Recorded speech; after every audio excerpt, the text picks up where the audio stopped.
Ce réseau terrestre est composé de capteurs, d'un système informatique d'acquisition de données et d'une antenne GPS. Depuis le premier séisme, près de 10 mois se sont écoulés, consacrés à la recherche de financement auprès des ministères concernés, des financements qui arrivent après 1608 séismes de magnitude supérieure à 3,5. Alors les ministères concernés, c'est le ministère de l'Outre-mer, mais c'est le ministère de la Transition écologique, c'est le ministère de la Recherche. Donc tout ça, il y a eu des discussions, il a fallu trouver des financements, trouver des techniques, et ça a donné lieu à un appel d'offres à projet. Et ce projet est mené aujourd'hui par un groupement de scientifiques nationaux.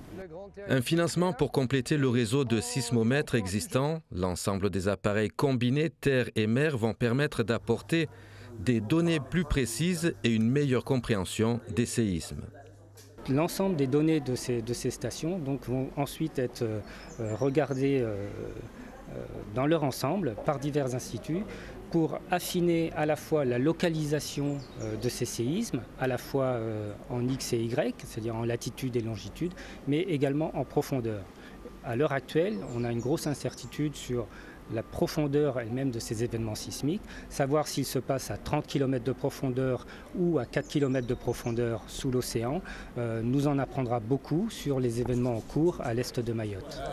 Pas moins de 400 000 € sont mobilisés pour permettre à la communauté scientifique de se pencher sur les phénomènes de séisme qui sévissent dans la région. Les premières réponses aux phénomènes sismiques seront connues d'ici 3 à 8 mois.